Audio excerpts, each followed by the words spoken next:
Hey, what's up? I just want to go over real quick on what I consider the only real benefit to Bitcoin. I don't own any Bitcoin. I wouldn't recommend using Bitcoin as like a safe haven against inflation like you would a precious metal.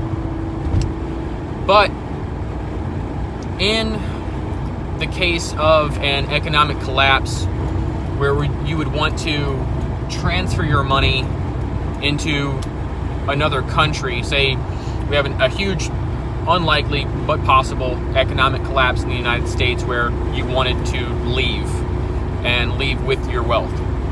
The issue with that is it's kind of hard to leave with a bunch of your entire savings account in gold and silver. When you go to the airport, you've got $250,000 in gold and silver. It's going to raise some red flags pretty quickly, and you're going to have to deal with a lot of BS if that situation ever arises. But what you could hypothetically do is sell off your gold during the collapse in hopes that it's easily liquidated into pure cash, and then put that directly into a Bitcoin account, fly overseas with your Bitcoin wallet, and then extract it immediately.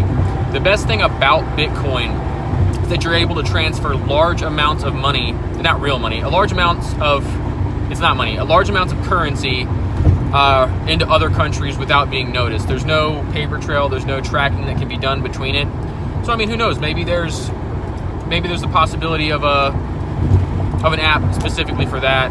But I think Bitcoin or any other cryptocurrency would be a very easy way for you to transfer your money over to another country if your country did reach the point of humongous civil unrest, and you just felt that a recovery was extremely unlikely. What brings this to mind is lately I've been liquidating a large portion of my cash currency, my dollar bills from my savings account, into gold and silver, investments, money, whatever you want to refer to them. And the problem is, at first the idea was, okay, well, what I'll do is I'll get a bunch of gold and silver when the recession or the collapse happens, and I'll sell it out at the top.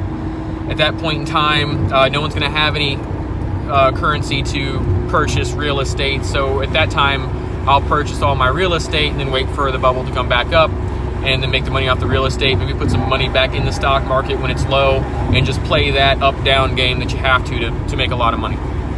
But if the situation happens where you have hyperinflation, like I said, it's completely unlikely, but it is possible, where the United States is in a very brutal collapse, your best bet to move your gold and silver,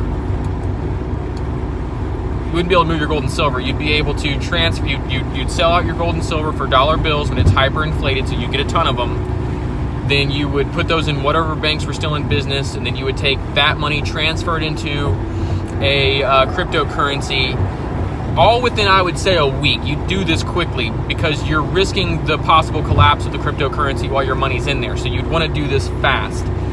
So within a week, you'd have to make the entire transition, including the move. But that would allow you to get your savings out of the United States with minimal amounts of things getting in your way. So that, to me, is the only major benefit of a cryptocurrency at this particular time, is a way to transfer money overseas quickly and undercover.